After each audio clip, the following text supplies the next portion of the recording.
Assalamualaikum warahmatullahi wabarakatuh. Perkenalkan, saya Hafiz Farhan dari Prodi Manajemen Institut Informatika dan Bisnis Dharma Jaya dengan NPM 211211019. Di video yang singkat ini, saya akan membahas tentang peta kesiapan Indonesia menghadapi MEA atau Masyarakat Ekonomi ASEAN.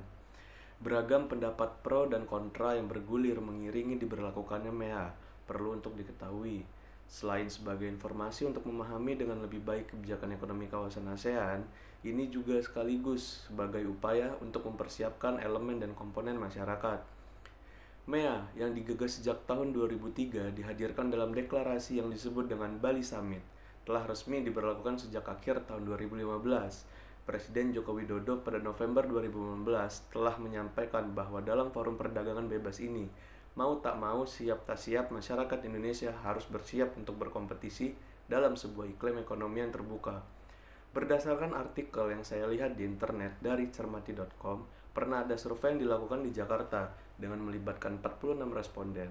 Hasilnya, hampir 65 responden sepakat Indonesia belum siap menghadapi MEA, sementara 26% berpendapat Indonesia sudah siap, dan 9% responden berpandangan lain.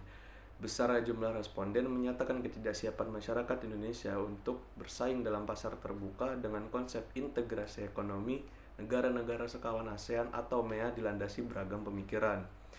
Di antaranya, kebanyakan sumber daya manusia atau SDM di Indonesia masih belum mampu bersaing dengan SDM negara lain, terutama dengan SDM Malaysia dan Singapura. Kemudian ada mentalitas. Mentalitas masih terbilang rendah sehingga perlu adanya peningkatan, ditambah dengan perilaku konsumtif yang cenderung lebih tinggi. Lalu transparansi dalam penyelenggaraan pemerintah masih kurang. Ketidaktegasan pemerintah membuat regulasi bisnis dan lemahnya perlindungan pemerintah terhadap hak atas kekayaan intelektual dan penguatan usaha kecil dan menengah UKM yang membuat barang-barang lokal lemah dalam bersaing. Swasembada Indonesia di banyak bidang cenderung kurang dibandingkan dengan negara lainnya, hingga kurangnya sosialisasi pemerintah tentang MEA pada masyarakat. Namun, survei tersebut belum bisa dianggap mewakili keseluruhan masyarakat Indonesia. Setidaknya, hasil dari survei ini memberi gambaran lebih lanjut tentang pandangan masyarakat terhadap MEA.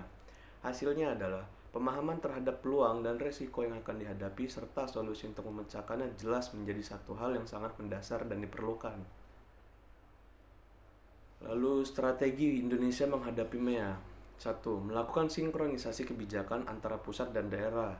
2. Membantu dan melatih SDM agar lebih baik serta mampu menyetarakan dengan Singapura atau Malaysia. 3. Memberikan bantuan kepada pengusaha kecil yang ingin berkembang. 4. Memberlakukan hukum yang lebih adil dan seadil-adilnya. Kunci sukses MEA tergantung pada SDM yang tersedia.